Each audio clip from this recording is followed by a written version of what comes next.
Good morning, everybody. Welcome to the Strengthening the Ethics and Regulatory Framework session. My name is Nuran Fakir.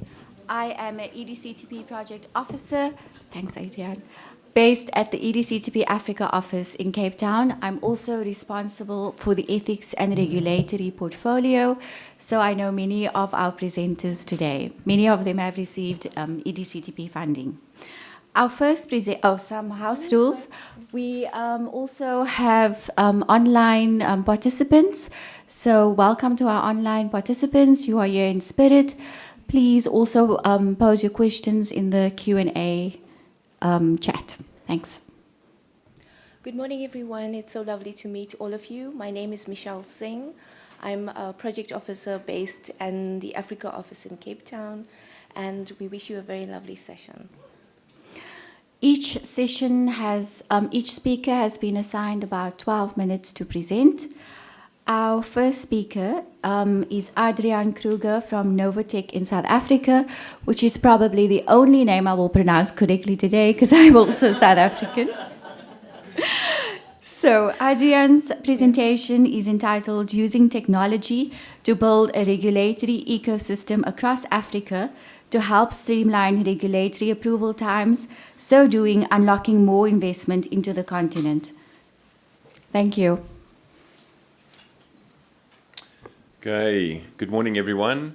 Thanks for joining. Sorry that the coffee break was short. I'm joined by my colleague Marina Lazaridis, who's our Chief Product Officer.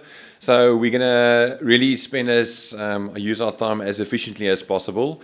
So from a regulatory side and also from an ethics side, over the past, we're a software company or a technology company based out of South Africa. We do all kinds of things to help digitize clinical research in general, but specifically in the regulatory and in the ethics space, we started working in this space about 7 years ago. The first one is a platform called Reno Ethics. Some of the people in the audience might know this platform. It is a platform, it's a web-based platform that helps ethics committees accept applications on an online way. And then the administrators of ethics committees can then schedule meetings, they can assign specific applications to specific reviewers, and then ultimately the whole conduct and the whole review process also takes place online. Then on the right-hand side, you will also see there's a screen from AVREF. So these are guidelines that AVREF put forward around specific ways of how clinical trial applications should be reviewed when it comes to national regulatory agencies. It's also an initiative that we have got involved with. This initiative, the Reno initiative, has been funded all the years by the EDCTP, and at the moment the NRA initiative that we're busy with has been funded by the Gates Foundation. And specifically with this initiative, we've worked with a couple of large NRAs in Africa to help digitize the way that they accept applications, review it in a very similar way to how the ethics applications work. So the first country that we did work with was the Nigerian regulator called NAFDAC. We launched their platform about 16 months ago. It's really going well. They are using it for all kinds of things, and Marina will show you a live demonstration of what that platform looks like, and she will also show you a live demonstration of the Reno platform. After the Nigerian platform went live, we presented the findings to the WHO AFRA office and to the steering committee, and from there it was then further adopted by the South African regulator SAPRA, where we're launching their platform next month, also fully online. And the nice thing about these, they are all sharing the same templates. They're all following the AVREF guidelines. And our goal is then on the back of this to approach more countries to also use a similar platform. And so doing, if we digitize the way that regulators accept, review, and approve or decline applications, I think the turnaround time will be a lot faster. So a vision of the future that we are sort of seeing for ourselves is just an example. So this is just as an example. But as a pilot country, just by chance, that is Nigeria. But then from there, the idea was if we have phase 1 countries, if we roll this out from an NRA perspective, that would be wonderful, because then slowly but surely we can build that net, and then from there, phase 2, we can actually with the African Medicines Agency that is becoming such an important initiative, if we can all follow the same guidelines and the same templates and even potentially share the same platform, it can become a very interesting ecosystem. So for some of the larger regulators that have lots of applications or different application types, those you might see at the top there, they'll each have their own instance of what the platform could look like. And then at the bottom, for some of the smaller countries, they could potentially share a common instance because they only receive maybe 5 to 10 applications a month. So that's the way that we can do it. And all of them will then share the data, obviously taking GDPR and all the privacy rules into consideration, but they can be part of this whole ecosystem. Then to just add the missing element to this whole picture are the ethics committees. So the institutional review boards and the ethics committees, if we then plug Reno ethics into this whole ecosystem, it really becomes a powerful resource. Something else that we are part of is an initiative called the Clinical Trials Community Africa Network, which is an EDCTP funded project, and it's underpinned by the CTC platform. So it's really a platform that brings all of this together, along with GPS coordinates of all the research centers, where the researchers are, where the laboratories are. So we want to make it like a single source where all the different online platforms come together. Okay, I'm going to hand it over to my colleague. Okay, thank you so much. I'm going to just jump straight into the demonstration, just in the interest of time, but very quickly, this is the project scope for the project that was implemented at SAPRA, the South African regulator. You'll see it covers new clinical trial applications, protocol amendments, additional sites or investigators, phase 4 study notifications, safety reporting, and progress reporting. These are just a few key platform features. It's important for us to mention that we have partnered with a US-based software company called Momentive. You'll see it is a web-based platform. It is fully governed by role-based access and driven by workflows and stages, which can be customized by the institutions. So jumping straight into the demonstration, this is the platform we implemented at SAPRA. You'll see once you log into the URL or navigate to the URL, these are the programs that you can apply for. If you click on any one of those programs, you will see there's some additional information just guiding the applicants on what's required. You can then apply directly or register on the platform if you do not yet have a login. You'll see once you click on register, there is an option to register as an individual or as an organization. You can proceed to capture the information that's required and create your account. Then moving to logging into the system, you'll see once you sign in with your unique username and password, you will then choose the role, and then you will have an option to select any one of your existing applications or create a new application. You can still toggle between the various programs, or you can continue capturing information on an application which you have already started. Okay, so these are just the various tasks that are linked to that application type. You'll see you can track the progress there on the left-hand side with the green icons. You'll complete all the necessary information linked to that application, and then you'll proceed to capturing uploading the attachments or supporting documents for that application type. Okay, so here we're just quickly running through the application. You can see what it looks like. You can update and then mark the task as complete, and then you can move on to adding additional attachments. I think I'm going to just jump to the next one. Okay. So the next one is the Reno Ethics platform. This is the platform that we've implemented for the institutional review boards. It's currently being used in about 29 countries across Africa. You'll see very similar to what you saw on the Momentive side, except now the applications are specifically for the ethics committees. These are the different tasks. Again, you would complete the relevant sections and then upload any supporting documentation. So that was from the applicant's perspective. Now just looking at the system from the administrator's perspective. Once you sign in, you'll see the administrators have access to a couple of additional functions like managing the users or the roles. They can also customize their application questionnaires.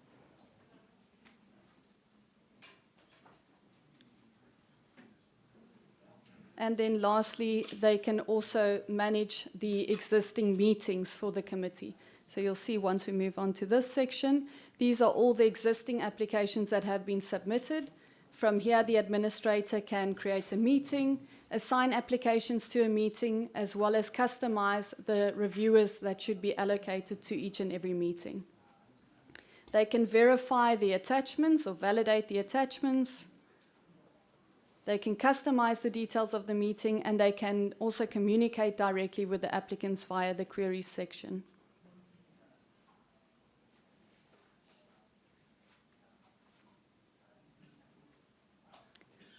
Okay, so here's just an overview of the meeting itself, who's been invited to review the applications, and you can also come back and review the status at any point in time.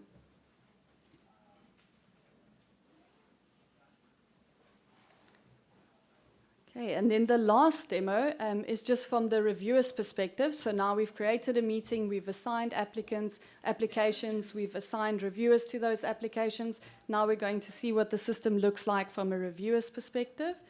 So again, log in with the unique username and password. And from there, the reviewer will see all of his or her assignments on the reviewer's dashboard. So the first step for the reviewer is firstly to accept the application or accept the assignments. If there's any conflicts of interest, the reviewer can decline the assignment. Otherwise, they can move on to reviewing the application details and then opening the review assignment, which you'll see in just a short while.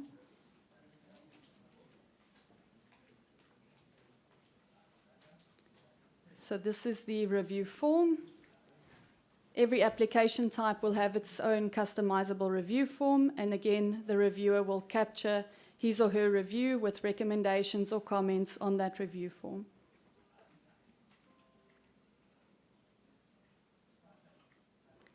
Okay, and then just in the last bit of the video, we show you how you can specifically highlight all the mandatory fields, complete only those that are required for the review submission, and then move on to actually submitting your review as a reviewer.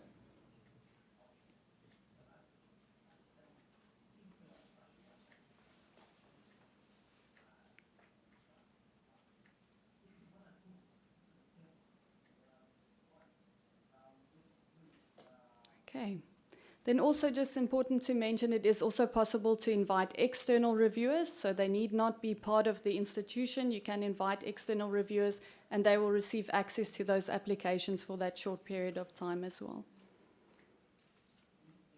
That covers everything from the reviewer's side.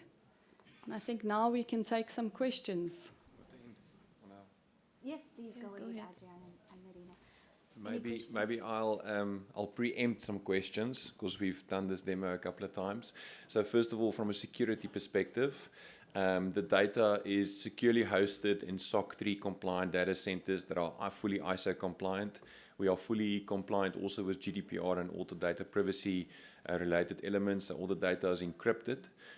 So it's much safer for sure, this platform, than it would be if you would share your protocol via email. So that's definitely one of the questions we are asked quite often.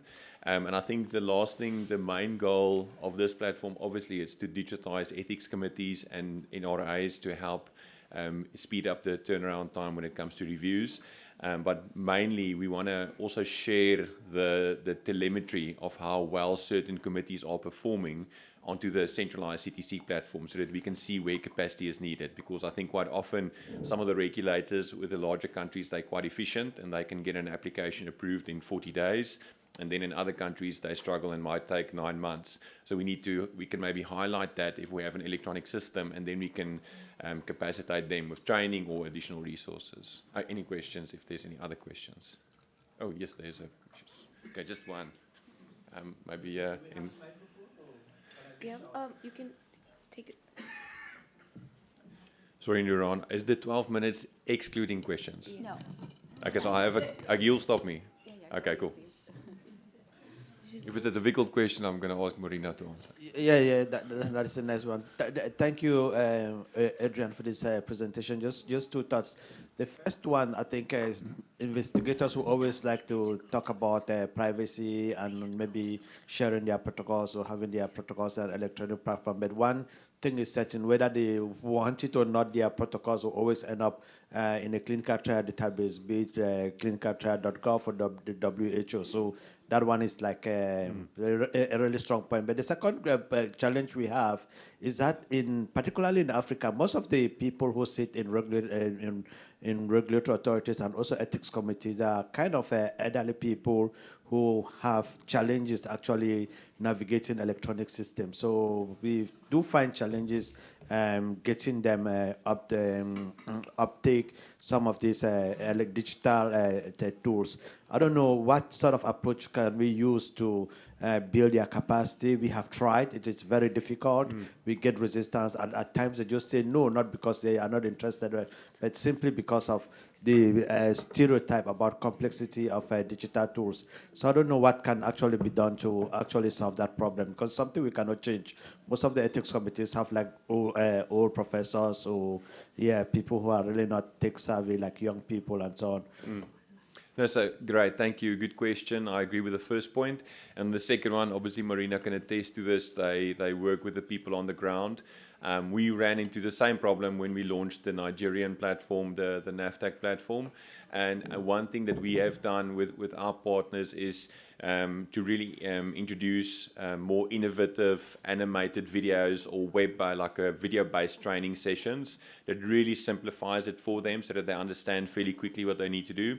But I think also with the new modern platform that you saw there, the new version of Reno, we realized a lot of things and we've implemented those changes when it comes to user interface design and user experience design. So we have designers in our team that is well versed in the area of behavioral psychology. So they make the screens look in a certain way. They make the buttons a specific color. They put it in specific sections on the screen that is normal for your eye to follow. So we hope that all those elements will help the staff members, the professors that do use these platforms.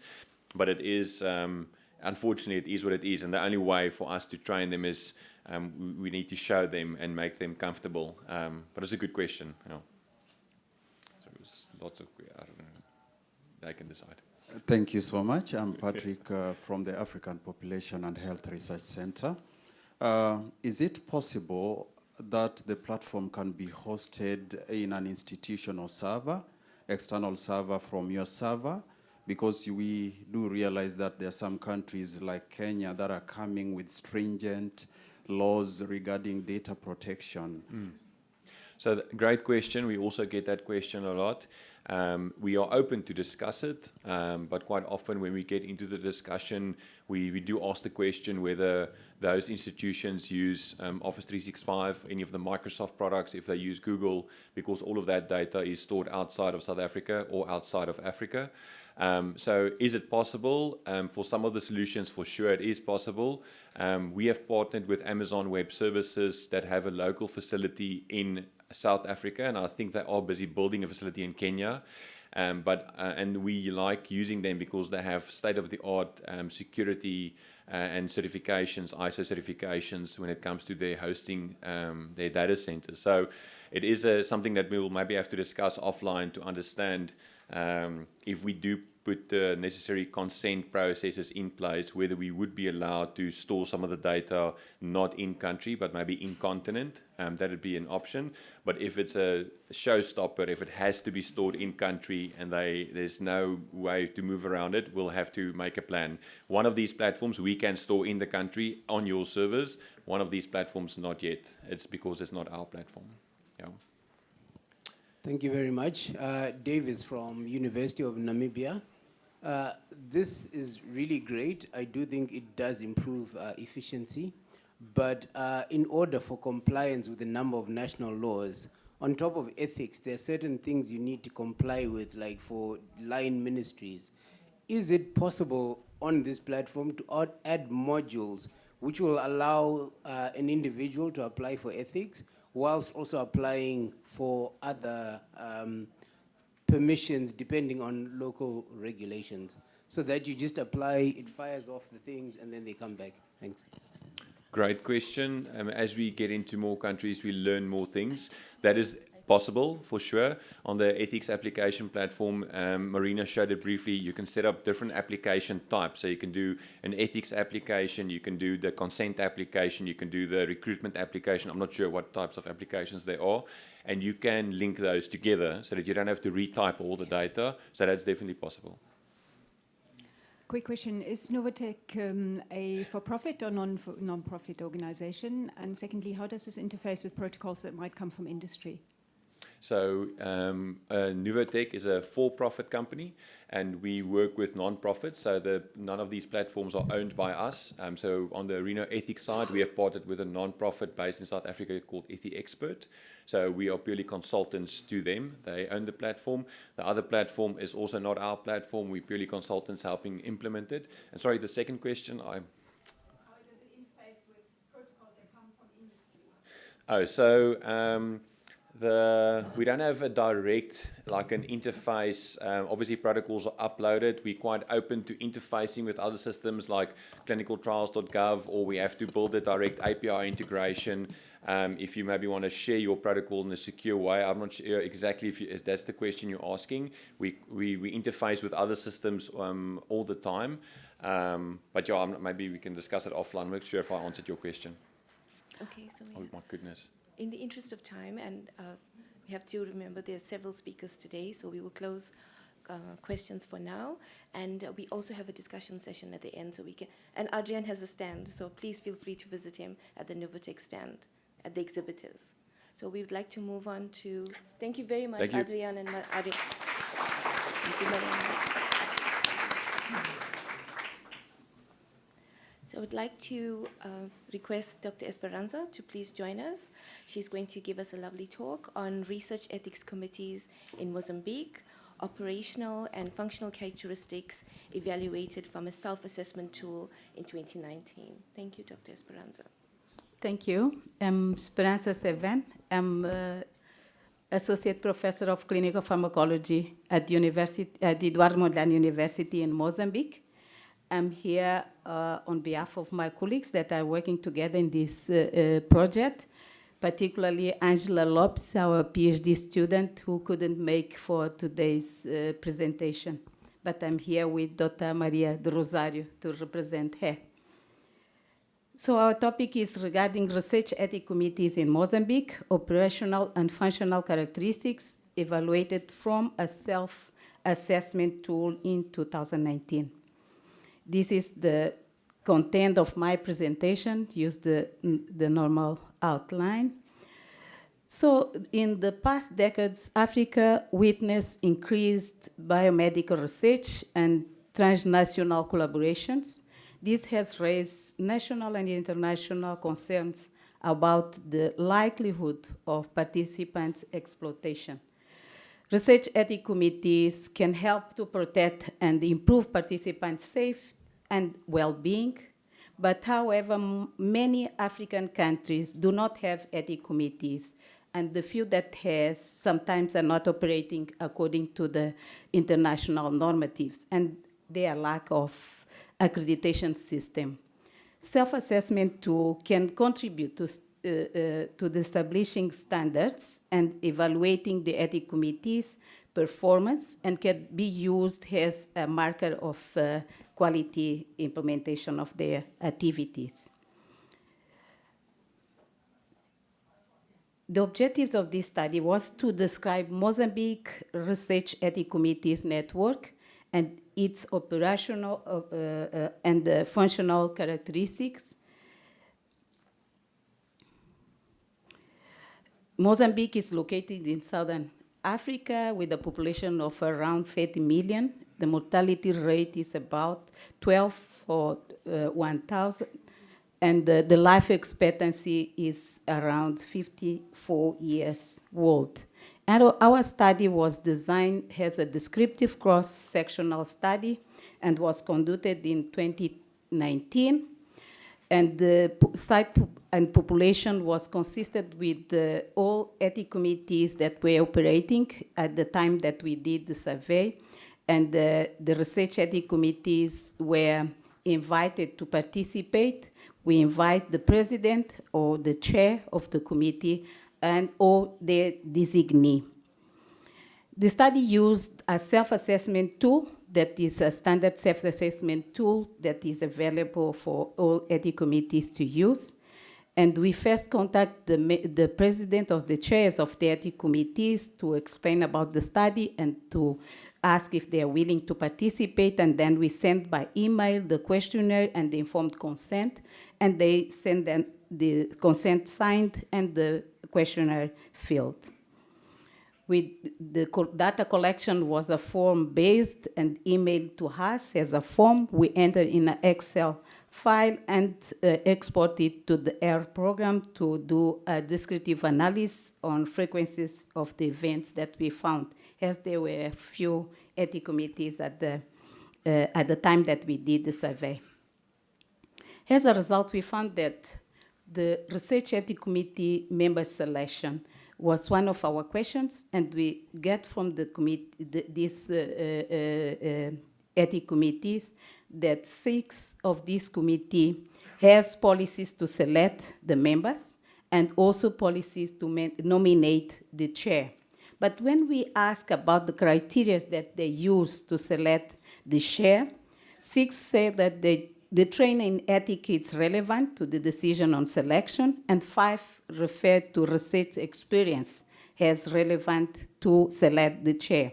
We can see in this table that voting procedure were only reported by 1 ethics committee to select the chair.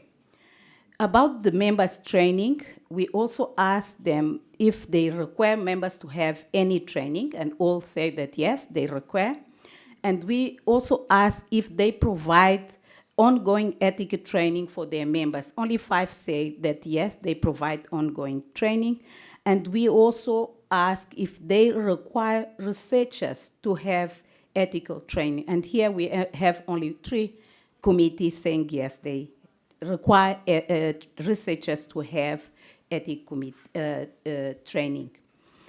This is similar with what Montari found in their study, as they reported 66% of ethics committee having periodic training, and also NIACA report that there is a need for training, and they describe in their paper the topics that should be covered by the ethics committees to maintain the members trained. When we ask about the quality control, we saw that all 7 ethics committees report to have SOPs on their duties, but only 2 refer to have programs for quality improvement. And 6 have described that they have mechanisms that users can present complaints or questions about the submission they had. This was also reported by Kruger that there is a need to have quality control procedures in the ethics committees. When we ask about the resources that the ethics committees has, we found that 5 refer that has administrative support. Only 1 refer that has a full-time administrative support, and only 1 also said that they have an annual budget. This is a challenge for the operation of the ethics committees, and this was also described by NIACA and Motara, where they found that there are insufficient resources in the ethics committees today to perform their activities. Also, we ask about the meetings and the reviews. And we found that 4 out of these 7 ethics committees, they meet once a month. But was surprising for us that there were 2 ethics committees that report to meet once a week, and the one that said that they meet every 15 days. These 3 ethics committees are related to universities, and they have students' protocol. That's why they need to meet so often. We also ask about other important reference to meetings and reviews, and 7 or 6 out of 7 refer that they have minimal number of members need to decide. They have minutes after each meeting. They have policies for protocol review and policies for expediting review. And they have also policies to communicate on decisions with the investigators. But we saw that only 4 out of the 7 ethics committees have policies for managing conflict of interest. It is important to have regular meetings, and it's also need to have policies for protocol review, but we have to also be independent and also manage our conflict of interest as a members of committee of ethics committees. So to conclude, this study is the first attempt to document Mozambique Research Ethics Committees Network. The process of self-assessment raised knowledge regarding strengths and challenges, and results can serve as quality improvement mechanism, detecting specific areas that needs upgrading, and has a reference on how they are operating and compare with other ethics committees. The use of self-assessment tool could help us to continue evaluate ourselves on our progress as we are implementing our duties. I want to thank all the study participants, the National Bioethics Committee, and the Project Luso-Afro Bioethics team that was an EDCTP2 funded project that we are also recognizing here. Thank you all for your attention.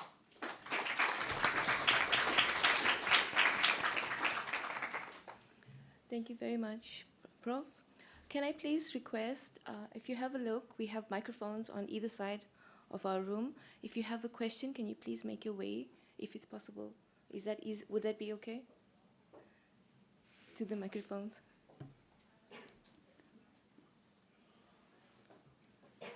Professor Buri, please. Yes. Hi, thanks so much for your presentation. Just a quick question. These ethics committees, do they interact with each other? And, if yes, on what level?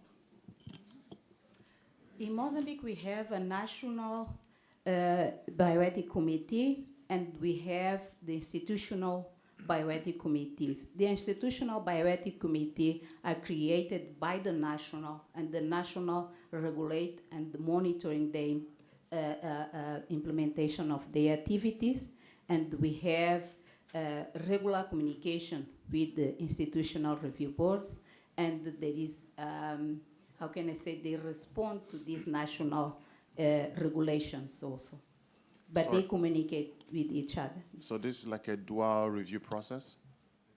No, not exactly. They have levels of approval. They are not reviewing all levels of protocols. They review at their level, and then they send to the national the protocols that are not from their level.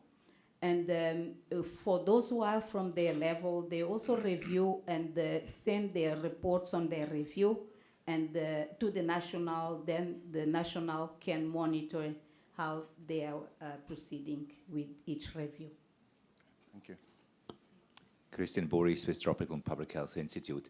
You are now reporting on 7 responders. How many non-responders did you have?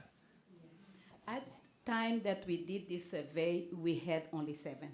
You only had 7, so Yes, it was but 7 out of 7. That's good. Today we have 12. Okay. And the next question is just following up on what my colleague just asked. As a researcher, how do I find out where to submit? That is something that we need to improve a lot. We are now working on our web page and our electronic submission in Mozambique to have to facilitate any researcher to get the information on how to submit, what to submit. For today, what we do is that we have in our committee all the information and checklist on the documents needed to be submitted, and we share this with the investigators to make sure that they have they preparing the submission process. But we are now working on the electronic submission, and I hope that we will have it operational. According to the discussion that we have in the Luso project, we were working to manage to have the electronic submission, and I think soon we will have it. Thank you very much for the presentation. Davis from University of Namibia. It seems, I don't know if this is correct, that at national level there is oversight over the research ethics system. I'm just having a question on training. Who is responsible for training the committees or the researchers? I saw there were questions in your questionnaire. Thank you. Thank you. As for today, the National Bioethics Committee is training the institutional, and it's mandatory to have training before they start operating, and whenever they have new members, they have to be trained by the national.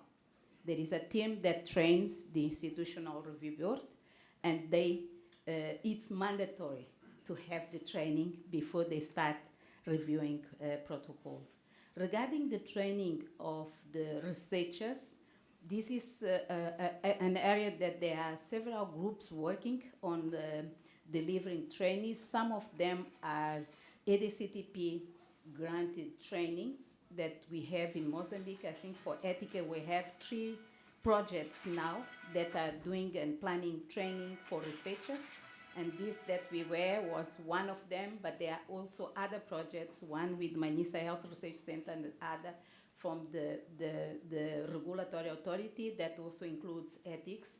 And all these EDCTP trainings projects, they have training included in their plans, and we use these platforms to train researchers. And also the university has regular ethical trainings for the researchers. Okay, thank you. Thank you. Thank you, Professor Savin. Thank you.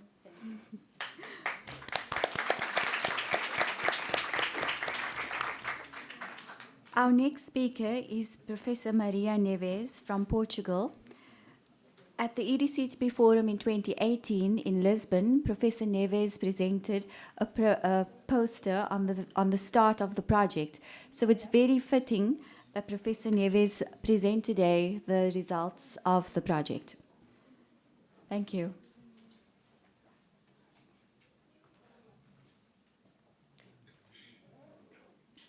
Thank you so much, and good morning, everybody. It is indeed for me a pleasure to be here on behalf of the whole team of the Luso project to present what we consider to be a pioneering and very successful project. And I will do that by going through 5 different topics, introducing the project, of course, planning, how it was planned, the strategic that we implemented, how did we act, and also, of course, evaluating the project. So let's start by introducing the project. Luso stands for Biomedical Ethics and Regulatory Capacity Building for the Portuguese-speaking African countries. And it's very important to stress that it's really for Portuguese-speaking African countries, because we know perfectly well that other international bodies, organizations such as WHO and UNESCO have been implementing capacity building in Africa, but mostly in English or French. So there are certain countries that are really put aside, and that's what we noticed, and we designed this project exactly to address the needs of countries such as Angola, Cape Verde, Guinea, Mozambique, and São Tomé and Príncipe. The goal, of course, is for them to become able to host, participate, and also lead clinical trials. You can tell me, but some of them are doing that already. Yes, but please compare the figures in what is being done currently in these countries and other countries, other African countries, such as South Africa or Egypt. So this proportion is really huge. So for justification, let's say, for this project is the fact that Africa is highly appealing destination for clinical trials. You know that. I won't take much of my time in this context, but there are certain points that are really worthwhile to be stressed. such as the world's largest working age population, the fact that most population has not yet been exposed to any kind of drugs, also a significant number of neglected endemic diseases. And let's take advantage also of improvements in infrastructure and continued investment that is being done in Africa currently. However, without what we call adequate specific legislation, competent institutions, and professionals with specialized training, there's no way we can guarantee that biomedical research and clinical trials do benefit the people, the populations, the country. And that's why this project always focused on legislation, institutions, and professionals as three parts of the puzzle that reinforce reciprocally. And here is the project as it unfolded. The design of Bergluso is essentially characterized by four working package, I'm sorry. The first one on legislation. Here we worked specifically at the level of political and legislative level. On education and training, work package 2 and 3, we work specifically at the level of institutions and professionals. And working package 4 on connecting, we try to establish channels that make the communication easier between all the levels, all stakeholders involved in biomedical research. Let me say a little bit more about this working package. On the first one, on legislation, we started to work with the ministries of health, and we asked them to appoint a lawyer to create a team of lawyers with representative of the 6 partner countries involved. We also contact the ambassadors of our African partner countries that were seated in Lisbon, where the coordination of the project was, because we wanted them to be kind of mediators between the coordination of the project and the political and legislative power of their own countries. When we go to working package 2 and 3 on education, we ask also the Ministry of Health to appoint 5 professionals with different backgrounds and different responsibilities, 5 national professionals from each country to gather this team of Bergluso. That at the end had 25 professionals.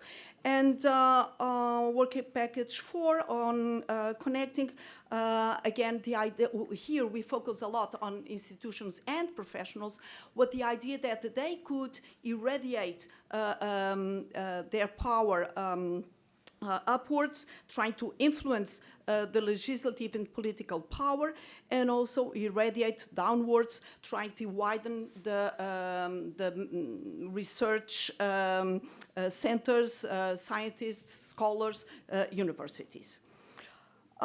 Therefore, we can easily see that Bergluso implemented a double strategy from top down and from bottom up.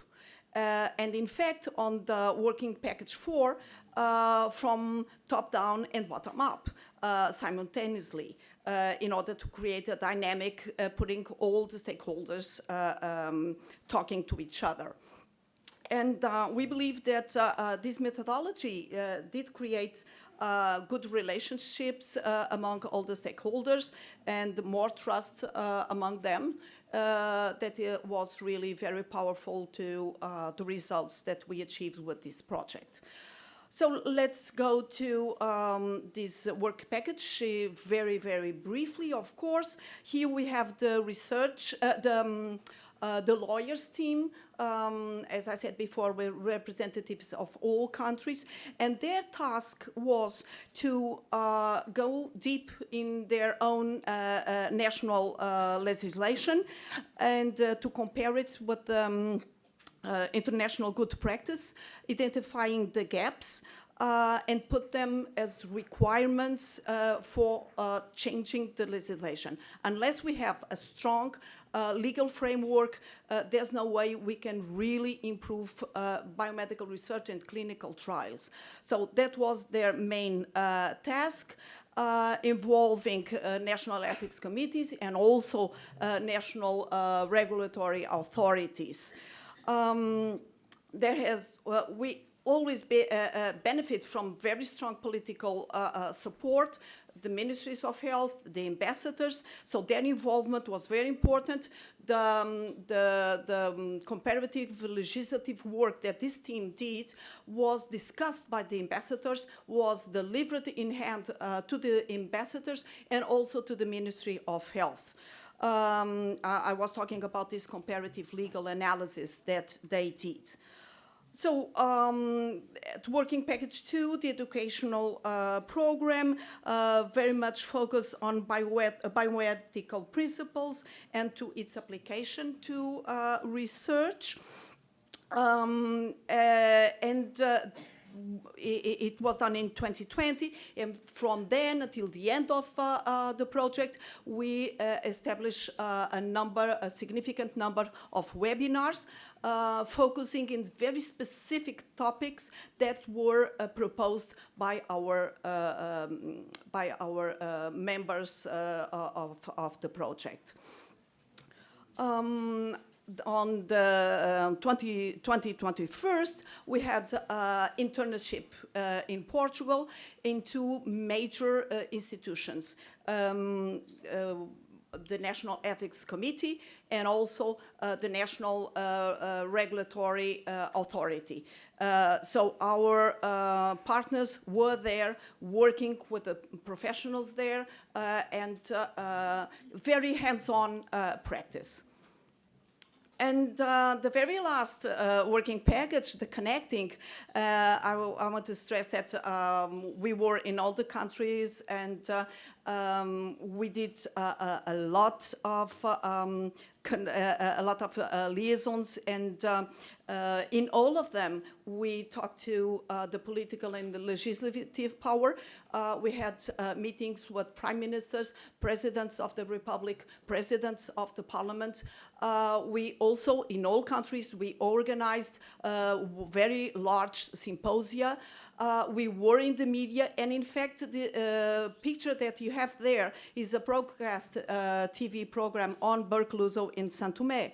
Here in Cape Verde, we had the image that I selected was an audience with the Minister of Health. In Guinea-Bissau, look at how many researchers are there in our symposia. In Angola, we have the Berkeluzo team, the Angolan Berkeluzo team, presenting themselves to the community and say, we have been trained and now we are the trainees for the rest of the community and beyond the project. And in Mozambique, we were at the National Institute of Health, also engaging more researchers to the project. So we did work top-down and bottom-up. At the end of the project, of course, evaluation is in order, and that's what we did. We established a set of indicators, and these indicators to measure the project results were indeed established or co-established with all our partners, because all the members, the 25 professionals that have been part of Berkeluzo, they were the ones to say, what can we achieve until the end of the project at the level of legislation, institutions, and training. So we established these as indicators, and then we measured these indicators. And I believe that the result was indeed very gratifying. We have these 57 indicators. For example, Angola, 13 indicators with 4 legislative, 2 capacity building, 7 institutional. Cape Verde, 12 indicators. Guinea-Bissau, 5. Mozambique, 13. São Tomé and Príncipe, 14. Always at the level of legislative capacity building and institutional changes also.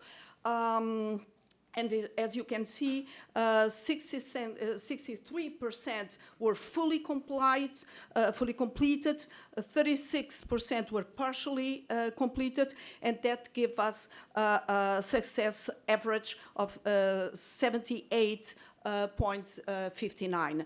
So I can say that it was indeed very successful. This was the evaluation of the level of achievement of the project. We also evaluated the impact of the project. And for doing that, we divided all our actions in 4 types: high-level meetings, public events, publications, training. Of course, that I will not read what you have there because I would take too much time. But I would just like to highlight that when we talk about high-level meetings, we are talking about meetings with the monthly meetings with the partners, but also those meetings with the presidents of the Republic. When we're talking about public events, well, we organize public events in all the countries. Publications, we have newsletters, but we also have papers with peer review papers. And I talked about webinars, and we had 36 webinars together with other training measures or actions. So here are the results of the impact, and I think that the numbers talk for themselves. This was a 4-year project with 2 years of the pandemic in the middle. So very difficult to do more than we did. And to wrap up, if you allowed me, of course that I did not read the numbers because you can do it much faster than I. And it took some pictures, which is quite important. And also look at only the number of 3,848 people that we did reach from different backgrounds.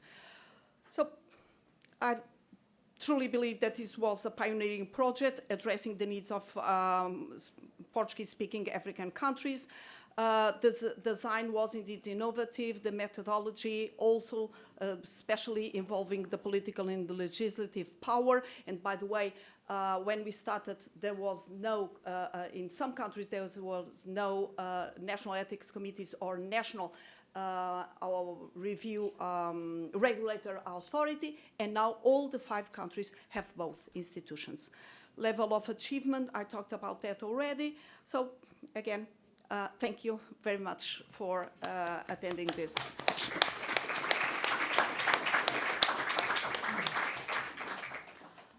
We'll take one question, please, from the floor.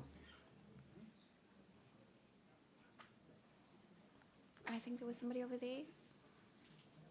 Thanks. Okay, is it open? Yeah. Fabienne Benoit from DNDI. I have a question. Maybe you did it, you say, but I miss. Was the training aligned with the existing training from other region? I mean, the training for established by WHO or other region. I'd like to understand more what was the training about and content, and if it was aligned with other existing training first. And second, about the regulatory, I'm not so clear. Were the regulator involved in the training aligned with the objective to make them at a higher level as per WHO criteria, or what exactly was the purpose? It was only for review ethic committee protocol, or do you extend further? Thank you. I'm sorry that I spoke so fast because I had a lot to say in very few minutes, and perhaps I was not clear enough. Talking about training, the training started to be physical presence. We had very intensive courses with everybody gathering. By the way, the sessions would, it was previewed to start from 9 to 5, and usually people started together at 8 and left at 11. So it was very intensive because there was a lot of autonomous work, and all these professionals really wanted to stay and discuss and try to do the work and commit themselves to specific goals that they had. So it started to be all in a physical way, but then we moved to online, of course, during the pandemic. And afterwards, we decided to keep both regimes. So some of the training was in present, and the other one was also online. So we had both.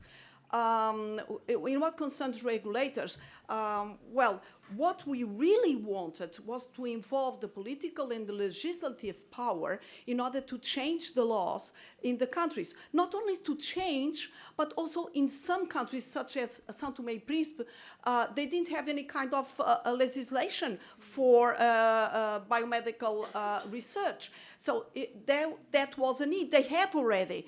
So we didn't work only specifically with some regulators or members of some committees, but we work at the political level. That's why we went also to the parliaments of all these countries, lobbying for the changes that needed to be done to strengthen their legislative framework in order to attract clinical trials and to be able to welcome them and have the benefit of it. So yes, we worked with regulators, but mostly we went wider and worked directly with legislators. Okay. Thank you very much. Thank you very much.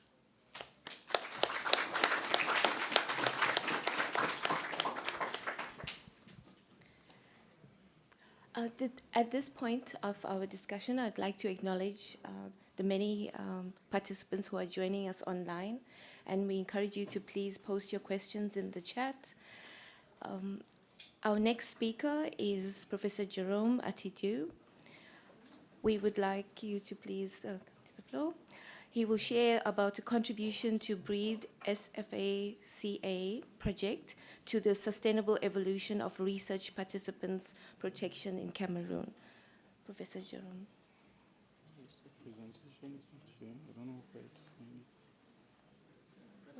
Can someone help, please? Presentation is not.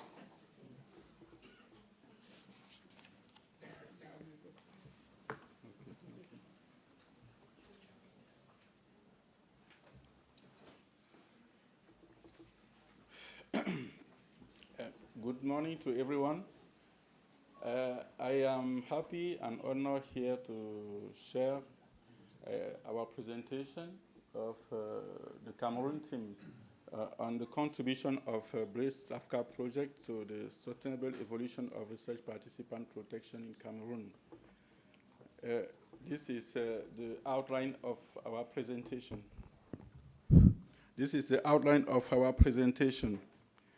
So in Cameroon, ethical review has made remarkable progress since 10 years. And this is marked by the organization of ethical review system in 3 levels, matching the health system, national, intermediary, and operational level. The establishment of ethical committee in 2 regions out of 10, and at national level, and the initiation of the development of a regulatory framework. But this progress is limited because actually the geographical access to ethical evaluation remains limited. The training of those involved in research participant protection, including researchers and members of research ethics committees, is still limited. The coverage of actual regulation regarding ethical aspects of research participant protection is still also limited, and ethical committees that are conducting ethical evaluation are not provided with the SOP for their evaluation. So the actual project was proposed to strengthen the regulatory framework to improve ethical evaluation standards and capacitate key actors on research participant protection. So as specific objective, we have to review the existing regulation, and then to assess the need of developing new ones, then to validate the review list of regulation during a meeting that involves key actors that are involved in the process of validating regulation. and then stimulate the setting up of ethical committees, and this was to be done in at least 2 regions, including the west and the littoral regions, and then contribute in strengthening the created ethical committees and assess the training need and respond to this training need. So we have 3 main collaborating institutions that participated in the process. This included the Ministry of Public Health, the Cameroon National Ethics Committee, and then the local organization that is called Masante. So we have 5 key activities. The first was to engage the authorities of the Ministry of Health. We first of all signed a consortium agreement between members, and then we have a meeting to advocate the project to the Minister of Health, and the minister responded by creating a project committee, and from this committee we had to extract different working groups that were involved in activities. And then we have the second activities, that was to hire a consultant that that had to review the existing regulation and then to propose the new one that were validated during a validation meeting involving key actors. And this regulation was submitted to the government through the Minister of Public Health to be validated. And the third activity was to stimulate the creation of an ethical committee in regions. For this, we have to send a stimulation letter to the delegate of public health in each of these regions, and the delegate has to publish a call for application, and then after the call, people were supposed to submit their application, and that application was reviewed during a meeting, and the list and the CV and the minute of that meeting sent to the Minister of Health to officially create the committee. And then the fourth activity was to assess and respond to training needs. For this, we have to develop protocol and to submit for ethical evaluation, and then we conduct data collection, data analysis, and triangulation from different data sources, like to have the list of training priorities regarding key actors involved in research participant protection. And the fifth and the last one was to provide created committees with SOPs for ethical evaluation, then to train those that were new members, and then to provide them with equipment that was purchased for the project, and then advocate to the delegates for them to give them office space to start evaluating protocol, and to provide them with a minimum human resources to start collecting a protocol. As outcome, the regulation that was submitted to government stimulated the finalization of the law that was sent earlier before the project. Then instead of validating the regulation, we have the law that was adopted at the National Assembly in April 2022. And from this regulation, we developed 2 texts, including one to cover the setting up of ethical committee in each of the region, and guiding their functioning and the development of SOPs, and also a text that guides the protection of research participants during clinical trials. And from this law, we have to develop other application texts that are to be developed in the future. And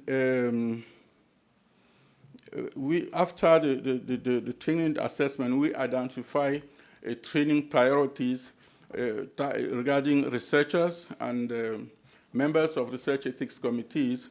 For researchers, we have the list of 6 that were selected as priorities, and the same for researchers.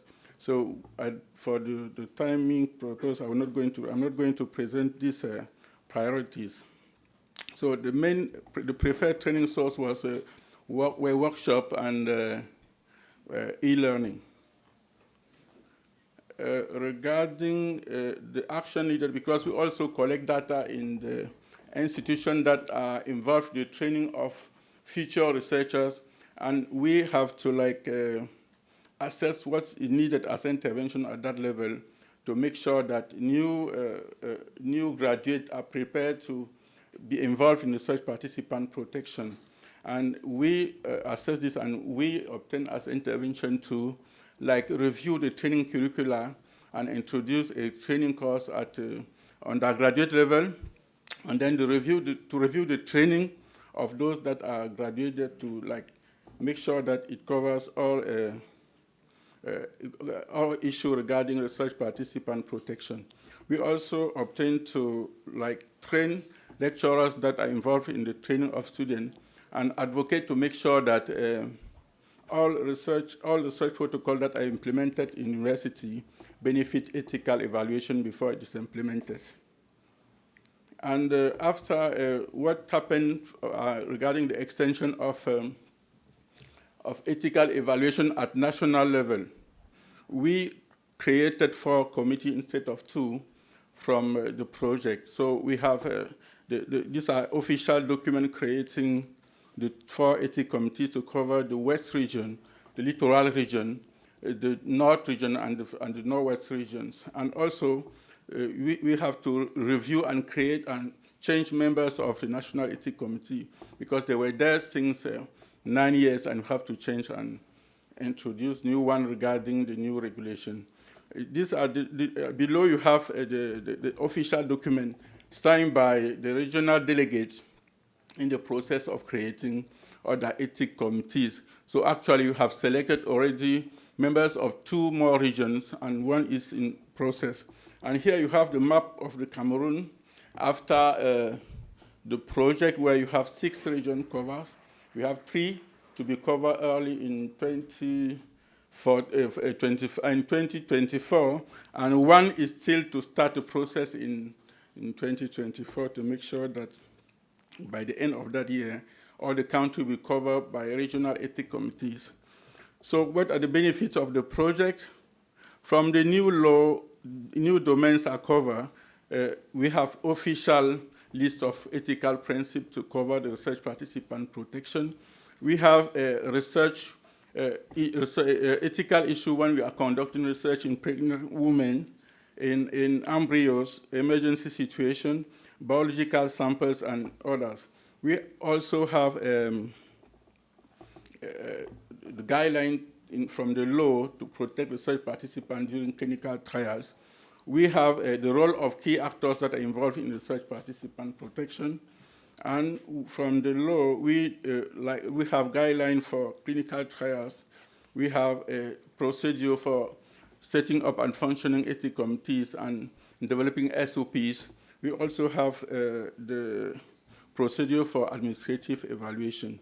So if we have to see what happened at the extension of the coverage of ethical evaluation at national level, we moved from 2 to 6 by the end of the project and are expecting to go from 2 to 9 by early 2024.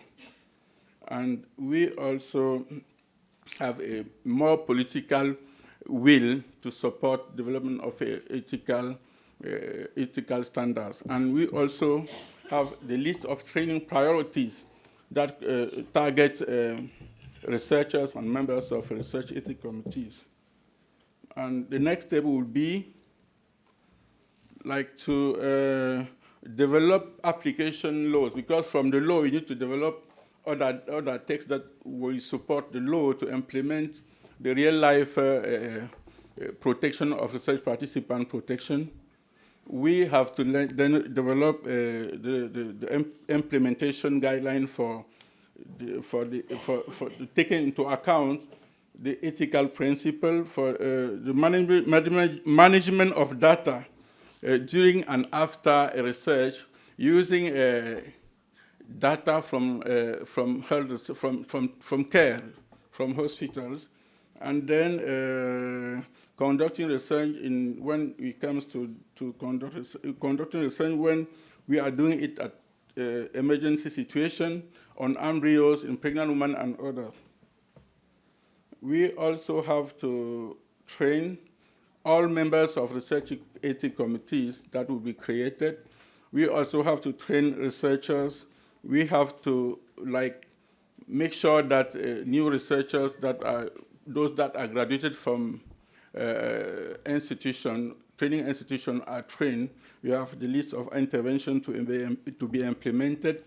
We have to assess and respond to training needs of health authorities and health personnel at operational level to make sure that they better collaborate for research participant protection with researchers and members of research ethics committees. So we have to thank those who make this project possible, including EDCTP, who funded the project and funded our attendance to this meeting. We have to thank all other participants, the Cameroon Ministry of Public Health, the Masante, which is a local organization involved in research participant protection, the ethical committees with their members, the researchers, and the universities. So we thank you for your attention.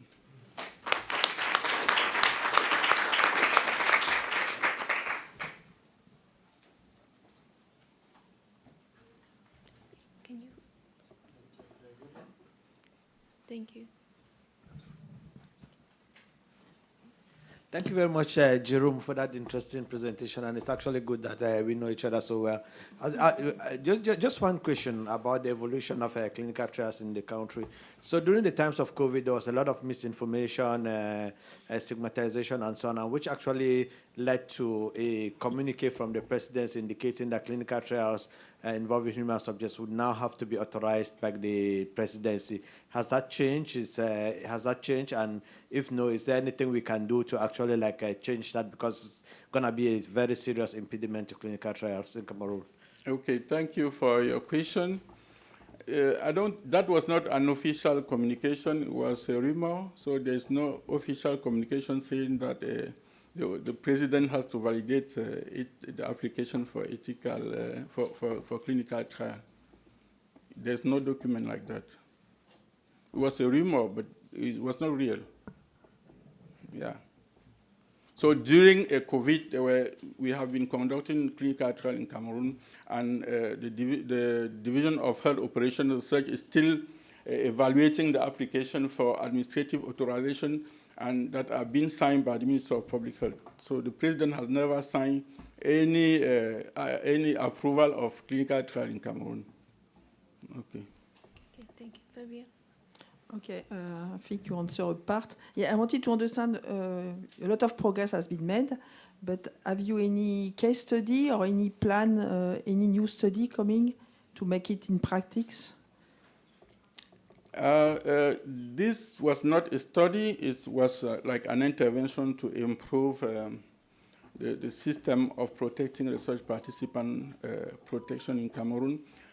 But we need, when we'll be doing assessing the training need at operational level, because it has not been done, and we are sure we have in Cameroon a duplicate system where you have the Minister of Research and Minister of Health that are competing for giving authorization. But to solve it operationally, we know that all of this research are implemented at field level. And to make sure that it follows the law, we have to train head of district medical officer to make sure that if you come there and want to do your research, they will ask you to go through the normal process, and from there, we are quite sure that by training them, all research participant protection, all research participants will be protected during any of research that we plan to conduct in Cameroon. Yeah, Jerome, yeah, good to meet you again. Very well.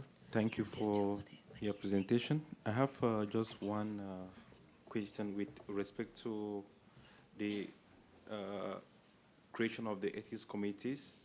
I know one of the challenges we've observed, like I work a lot on ethics committees across the continent, is creating them is one thing, but one of the biggest things is how to sustain their functioning. So I don't know if it is something the team is thinking about, and what are your thoughts, what are the plans in place to ensure that these committees, after a year or two, they are not dead, you say? No, actually, we in Cameroon, it's been created by the regional delegation of public health. So they're having an official office there to do ethical evaluation, and it's being paid. So you have to pay, and that money is managed by the ethics committee, not one else. So with that money, they are using to like plan all of their meetings. And if I just want to say a word, in the West region, in 2 years, they've evaluated at least 500 protocols. So it's really, the decentralization is really benefiting the access to ethical evaluation. In the littoral region, they have evaluated at least 200 protocols, and they are being autonomous in doing that ethical evaluation. So we are sure that they have been there for more than 2 years, the West region, and they are still optimistic and very motivated to continue. I think I answer your question. Thank you very much, Professor, for the nice presentation. I just wanted you to briefly share with us your experience in 2 areas. One of them is how the ethics committee are handling situations that involve protocols that involve genomics and biobanking, where samples have to be stored for further processing and maybe exportation to other sophisticated laboratories. My second question is on the intellectual rights and patents from products that may accrue after research, and how the investigators are being supported or being protected from that in research that involves collaboration with other institutions abroad. Thank you very much. Okay, thank you for your questions. So for the first one, it's covered by the actual law. So when I say we are going to develop a new application text to cover sample and data management during and after clinical trial, it will involve the inclusion of a material sharing agreement that will be used like to regulate the management of sample, including genomic surveillance during any survey. We will also work on using healthcare data, so samples that are collected during normal laboratory activities, and how to use them for research when needs comes. And so that is part of what will be developed.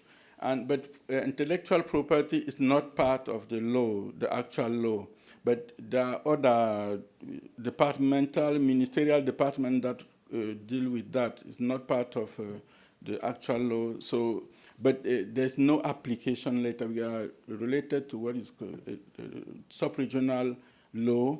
But I think that we will have to develop a nationally applicable text to deal with that. And your question is very important because there are a lot of lecturers at university level that are discovering a lot of new drugs from small tests regarding the training of biochemists and other biological graduates, and they don't know where to go when they have a positive or negative result from a test that is conducted in university. So even in that field, we need to train a lecturer in universities.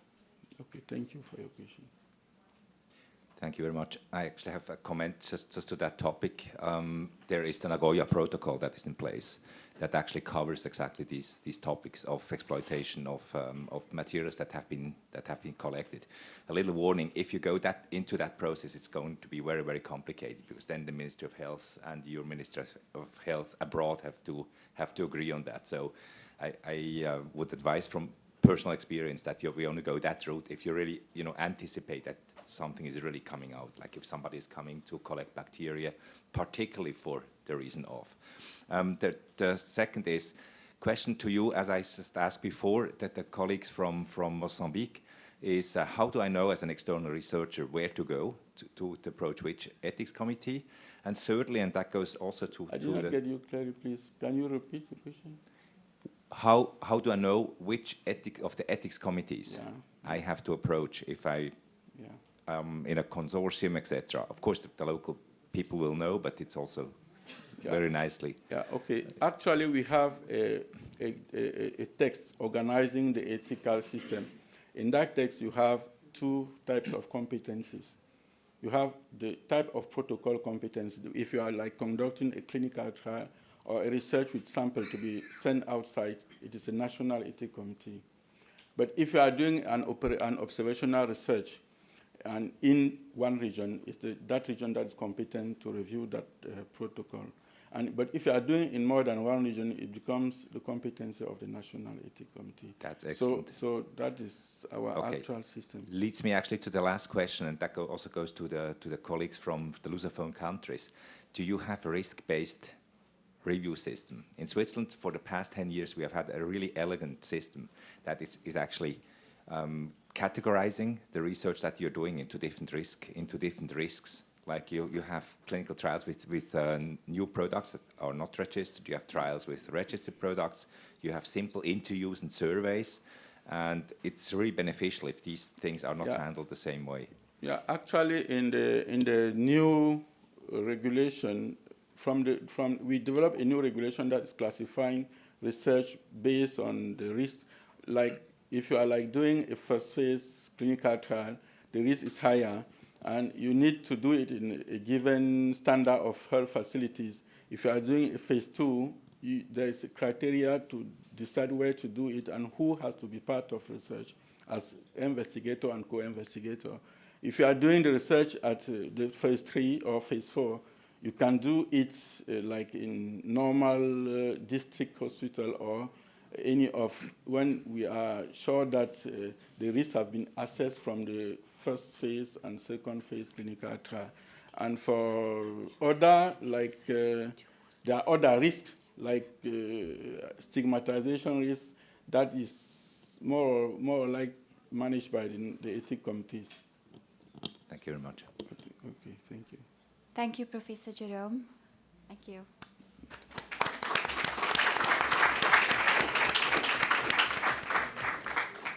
We would like to invite our next speaker to the podium, Dr. Samba Kosa from Senegal, who will be presenting on achieving the ISO 9001 certification, a milestone in quality management for the National Research Ethics Committee, the case of the Senegalese National Research Ethics Committee.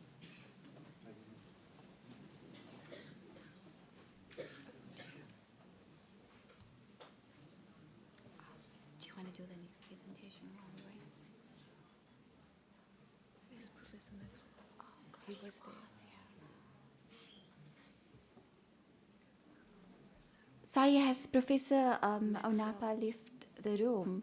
Because we were wondering if we could maybe move on to the next presentation.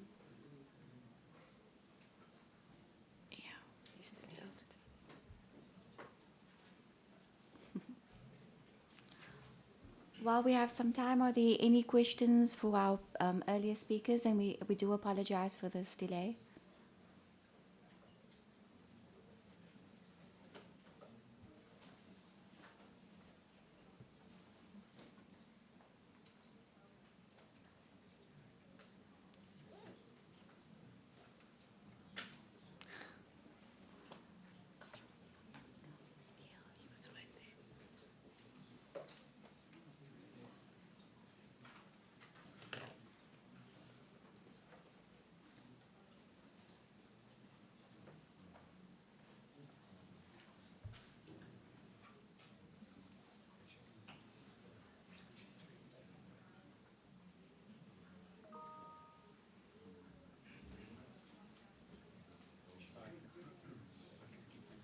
Go ahead, Adrian. Yeah, I think you can.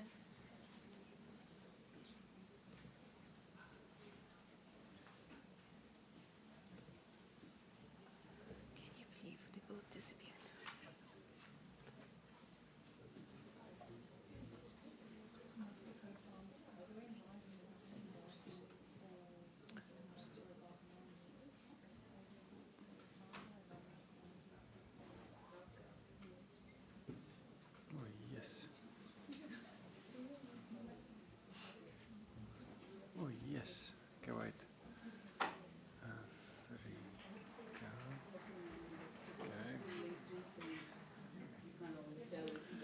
Can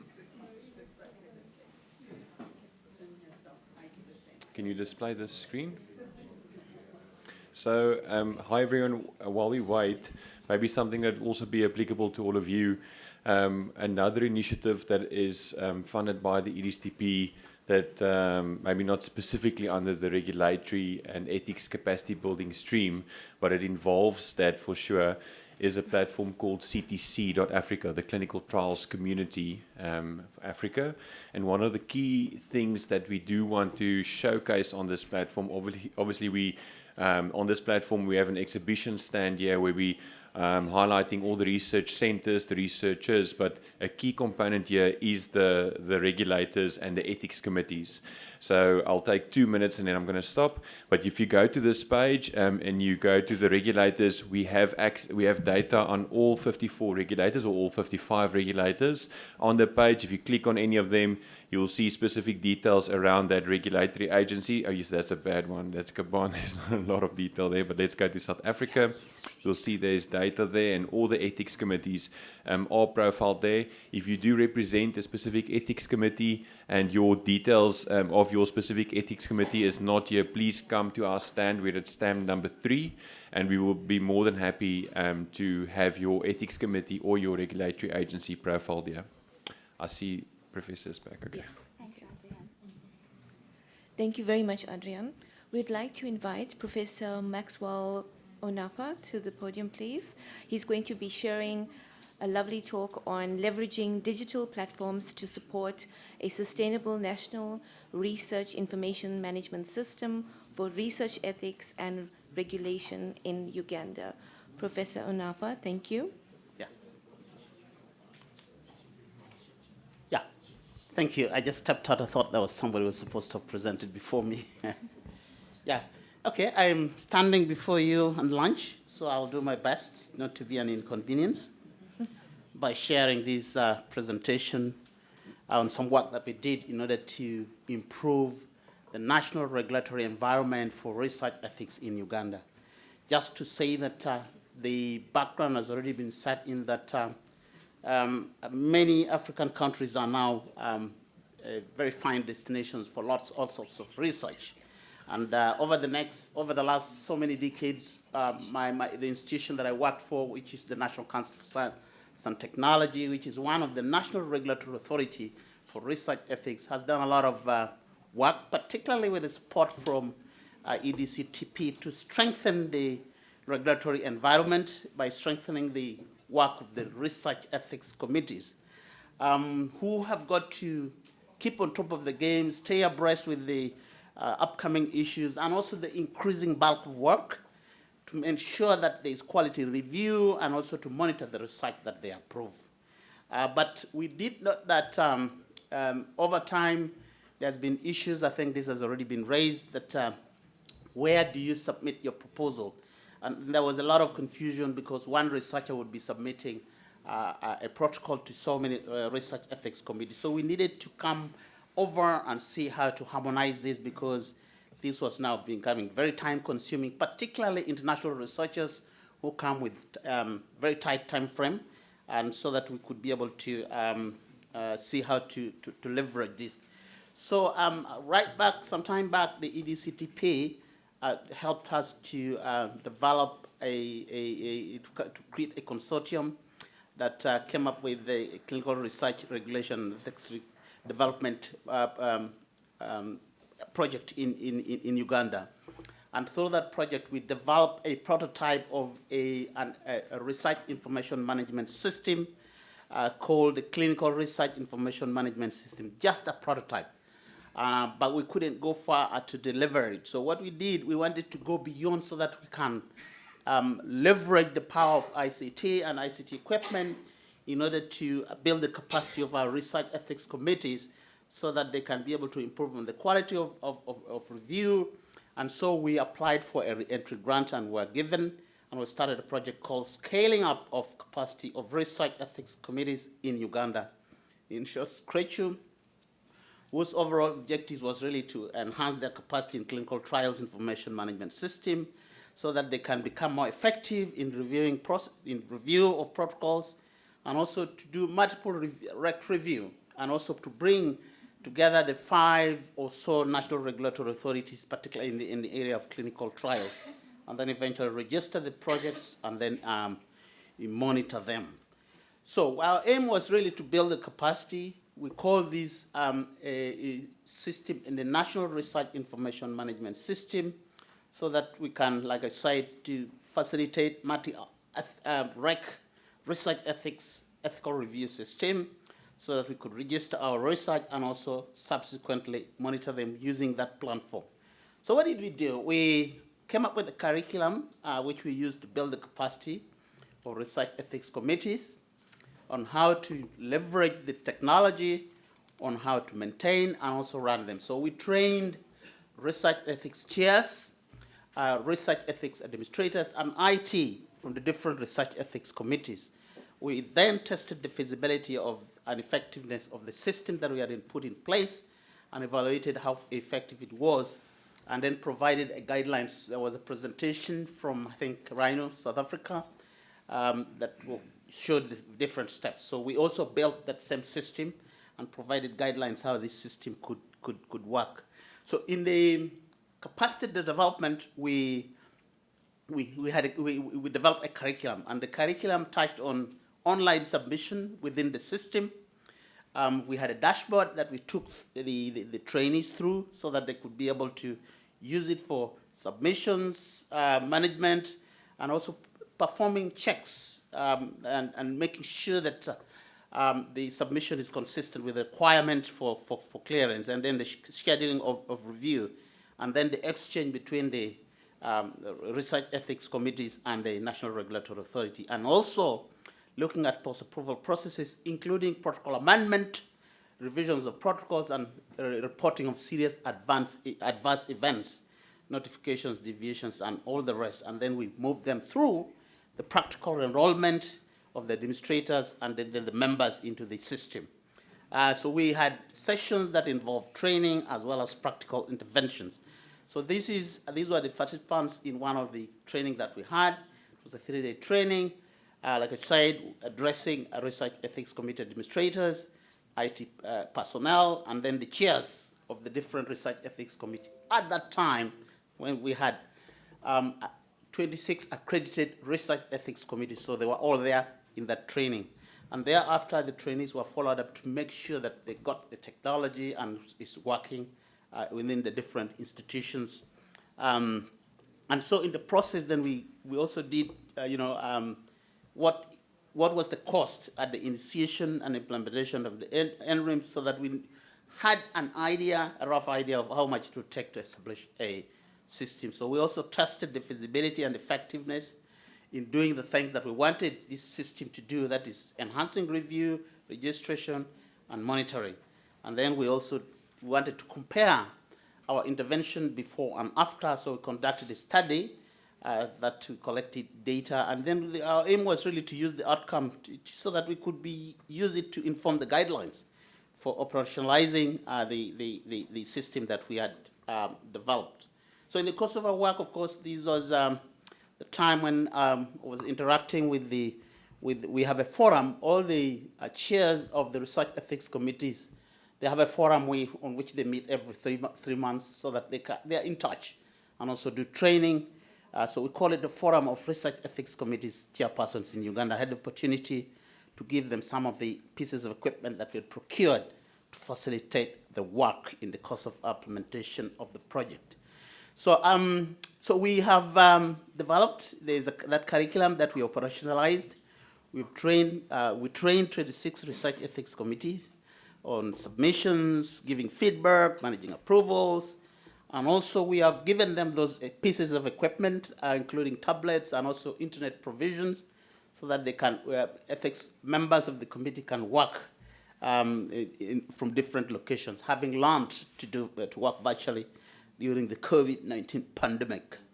So we have now instituted this system, and at the last check, we have already registered over 8,500 researchers, over 1,000 proposals that are reviewed, and we've brought together the key actors within the national regulatory ecosystem, that is the Council for Science and Technology, UNCST, the Office of the President, and I think there was some question about that from Cameroon, and then the different research committee, then the National Drug Authority that is responsible for clearing any molecule that you bring in the country if you're doing clinical trials, and then the National Health Research Organization. And we link this now to the different regional and continental management authorities, and we're very glad that we would be able to do this with the system that has been developed, similar system developed in South Africa.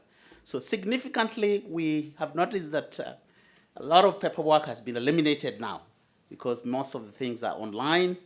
In the past, the PIs used to struggle with lots of volumes of papers submitting to different research ethics committees.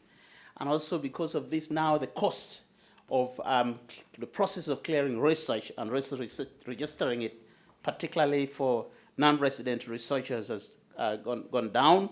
Turnaround time for research from the time of submission up to clearance has gone down, and the research ethics committees are more dynamic, reporting up to 90% of them saying all the members now attend their meetings when they're doing review.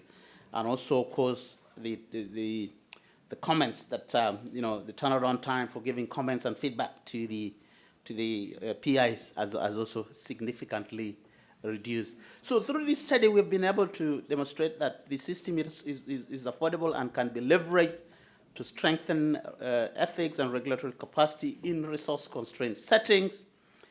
We also thought that the equipment that we use are good enough for anybody to use and achieve the same results, so some kind of standard.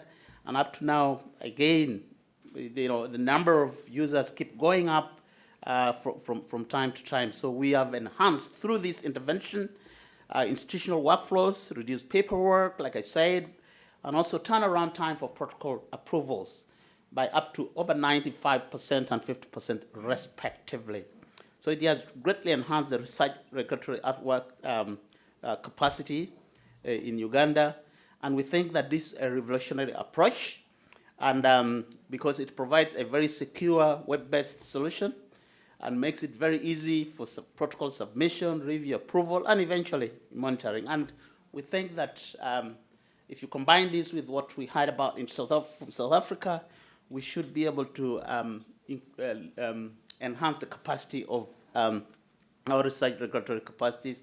I think I've already talked about this, that we have, after the implementation, we closed the project last year.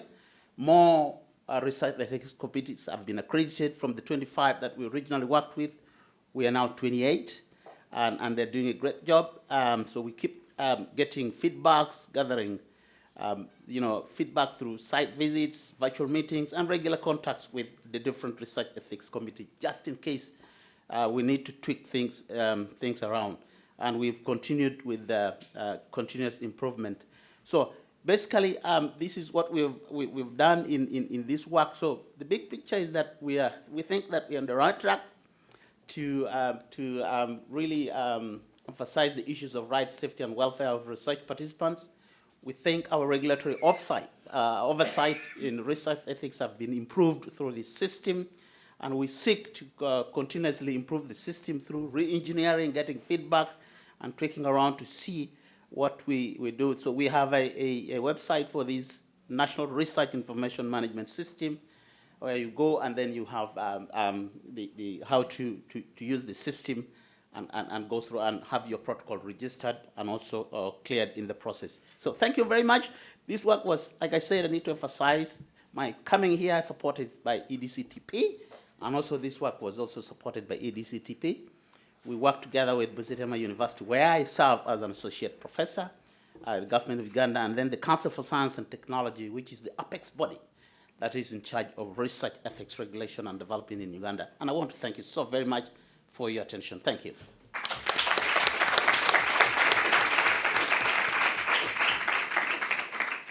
Thank you so much, Professor Napa. We'd like to invite questions for Prof.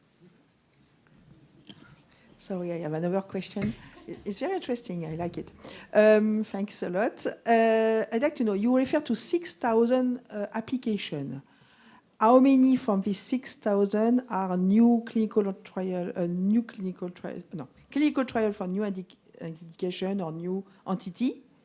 And do you refer also to approval of a dossier or new product? So I'd like to understand what is, from the 6,000, what is related to clinical trial for new entity, for new drug?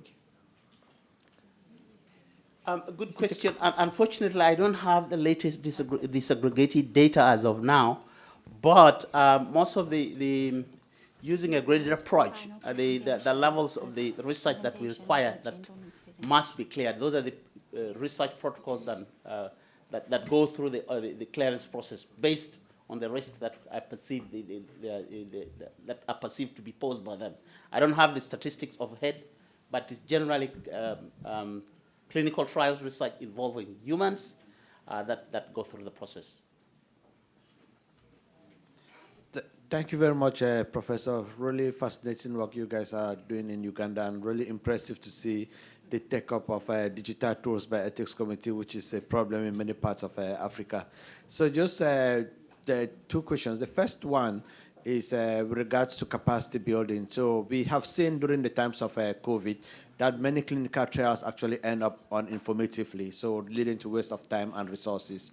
And what are you doing at your level to ensure that you actually build in the concept of informativeness in your capacity building activities? Have you embraced this as a concept to ensure that the protocols actually are designed in a way that they end up informatively? And then secondly, I'm quite impressed by the volume of protocols that are being reviewed. I'm just kind of curious on how effective that is the reviews are given the volumes, because we know protocols are very lengthy, they take time to review, and when we see those big numbers, we begin to ask some questions about the quality and also the efficiency. Thank you. Thank you. Yeah, thank you. Regarding capacity development, first of all, in order for a research ethics committee to be accredited, there needs to be competence. So all the members, if an institution wishes to establish a research ethics committee, members have to be trained. That's the beginning. And once they're trained, then they're assessed. When they meet a number of criteria, then they qualify to become a research ethics committee. And thereafter, from time to time, there are trainings that are given to these members of the ethics committee. It is mandatory because the accreditation is renewed on an annual basis. So after 2 years, we would like to see what have you undergone training, what value have you added, and to make sure that you are on top of the game. So it's a continuous process to make sure, because ethical issues are always evolving in research, and therefore we require that the research ethics committee members are trained time and again. And then also during the meeting of the chairs of the research ethics committees, I think quarterly, there is always some kind of a refresher course. New things that have evolved are shared in that particular meeting, so that members are on top, of what's going on.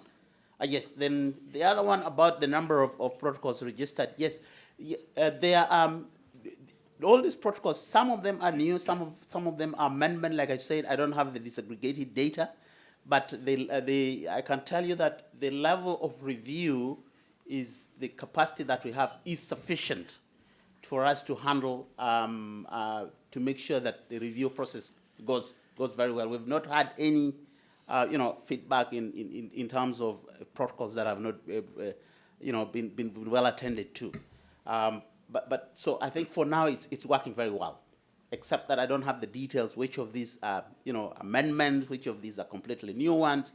If I could do that, then we have, within the system, we have a means of capturing all that. But I don't have it here in my presentation. Thank you. Thank you very much for in that corner. Thank you very much for that very interesting presentation.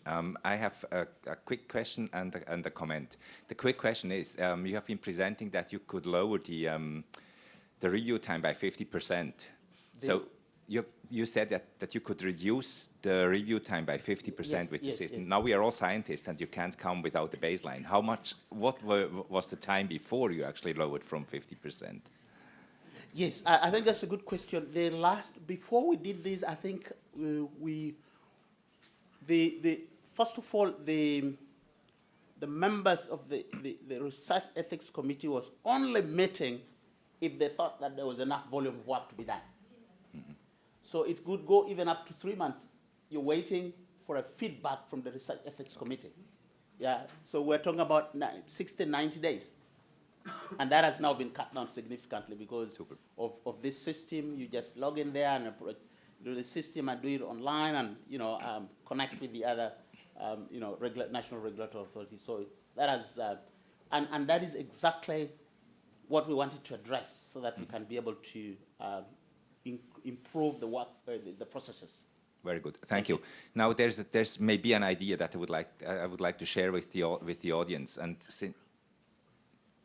since you have a huge volume and turnover, this may actually be interesting of you. In Switzerland, we have 7 regional ethics committees, and each of these actually covers about 500 to 700 applications per year. And what makes the review very efficient is that they have a scientific secretariat. And I assume that you also have committees that have a huge turnover. So like reviews of sample size calculation, of methodology, etc., can be done prior actually to the work of the ethics committee per se, that can be prepared. And that might be an idea for you if you have a very high turnover, to have a scientific secretariat that actually prepares the dossiers. With this, you have a coherence and consistency, and it relieves the people who actually have to sit, and reduces the turnover time. Thank you. Thank you. Thank you, Professor Napa. Thank you for all of the questions.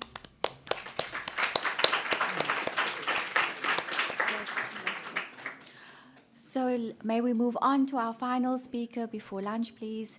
May we invite Dr. Samba Kosa to the podium, please, from Senegal. Thank you.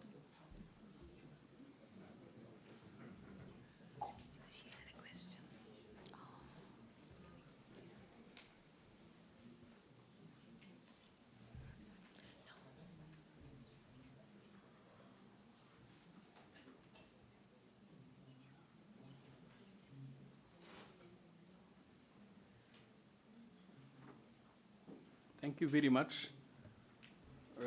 I come from Francophone country, but I try to speak English in order to be understood. My presentation is about achieving ISO 9001 certification, a significant step of quality management for our National Ethical Committee. It is an example we want to show in order to push Ethical Committee to adopt process quality. And the context is the background. Quality management is crucial for ensuring research ethics practice, integrity, and efficiency. The National Research Ethics Committee of Senegal has made strides by becoming the first African National Research Ethics Committee to achieve ISO 9001 certification. This globally recognized certification validates compliance with quality standards for managing system and organization. It also signifies the organization's commitment to continue improvement, monitoring, and evaluation of policies and practice, particularly amid the recent COVID-19 pandemic. The management quality, we have 4 domains. We have ISO 9000, Essential Principle and Terminology. It is the system of management quality. ISO 191, it is our domain, specifications. and ISO 9004, continue amélioration, efficiency, and ISO 19011, 1911, audit quality and environment. The domain of ISO concern of our National Ethical Committee is ISO 9001. And for this, we have different characteristics. Long terms allows you to monitor decisions made and their impact on activities and operations. It's participatory. It engages management and gets everyone involved. It's dynamic. It creates a collaborative state of mind with a concern for improving practice. And the component, it is external quality, adequation of services, and need assessment of users, our organization. And internal quality, it is control and improvement of our organization, CNERS organization. How can we organize our system? And the method we use in order to have certification, this initiative is part of EDCTP funding BCWA Ethics 2 project aimed at strengthening research ethics capacity in West Africa. The CNERS, it is our committee, ISO 9001-2015 certification process include the development of quality management system from early 2022, including a thorough assessment of CNERS quality management system, which include a series of internal and external audits conducted by the Veritas International. Veritas International, it is the organization conduct the audit.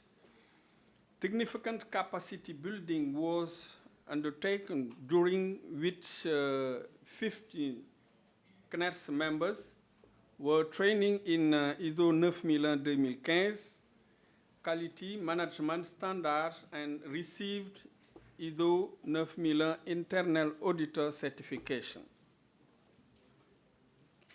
And the results, after this process, the CNERS successfully complete the first stage of the audit in October 2022. Subsequently, with a quality management expert, they developed several quality management documents, including quality policy guideline, process cartographies, work plan, and customer satisfaction evaluation tools.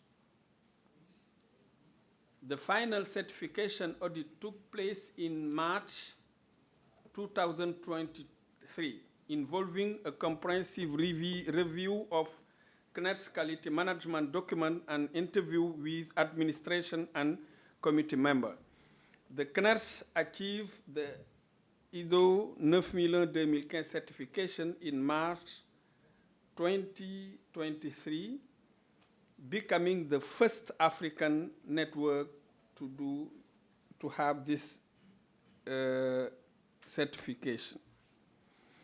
It is a certificate we receive from Veritas International. It is a three language, French, English, and Portuguese. The conclusion is the CNERS ISO 9001-2015 certification sets a valuable precedent for other African National Ethical Committee. The system offers several benefits, including enhanced customer satisfaction, service delivery, organization credibility, internal quality, management structure, communication, and responsiveness to unforeseen circumstances. it is relevant in the governance and management of National Ethical Committee, particularly post-COVID-19, where scientific research requires rigor and compliance with the principle of medical, public health, artificial intelligence, and research ethics. Thank you very much.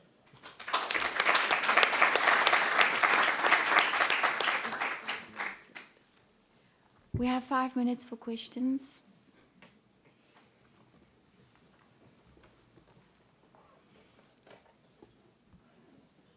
Or if there are any other questions for any of the other panelists in the session, please, that's okay too.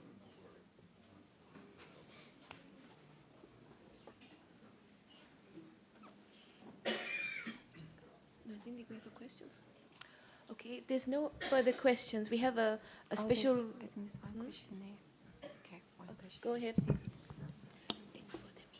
Thank you very much for the very nice presentation.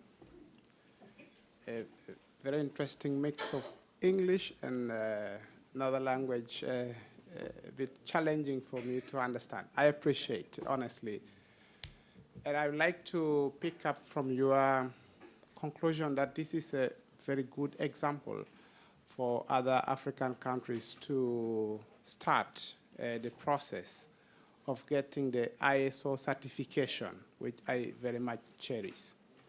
So I have only 2 questions. Number one, and just to learn, is this certification or system or application an integral process of making submission of ethics protocol, like the NRIM system that Professor Maxwell presented? And the second one is that do you already have some feedback, some experiences that particularly the investigators are coming with regarding their use of this application or system? Thank you very much. Thank you very much. You know, this certification concerns perimeters about review and inspection of protocol. You know, in the ethical committee, we have different activities. And when you need to submit certification process, you need to define the perimeter. You say that we want to be evaluated about the process of evaluation and inspection of protocol. Or we want to be evaluated in another domain of the National Ethical Committee. And for this certification, we have been evaluated in the process of evaluation and certification. And we celebrated last month this certification with the Ministry of Health. It is a big organization we had, and we invite the different members of National Ethical Committee network in Africa. And we are ready also to share our experience at the different committee. And as a member of the steering committee of AVAREF, I plan to share this experience during the next meeting of AVAREF. And Senegal is chosen to host the next AVAREF meeting in September 2024. Thank you.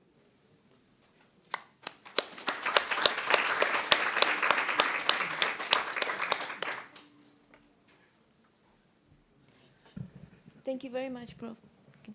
Thank you very much. Thank you very much on behalf of Nuran and myself to all speakers for your lovely presentations, and also our audience members online and in the room.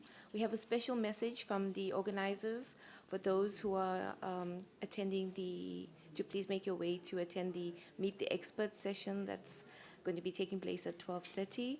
And we wish you all a nice lunch, and the rest of the conference, please enjoy it as well. Thank you very much.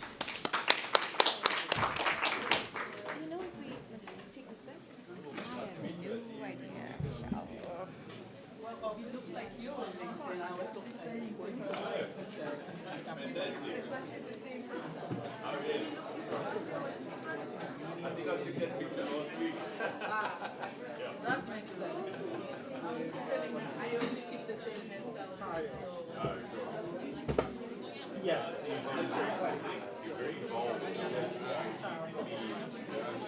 Well, you're doing programs.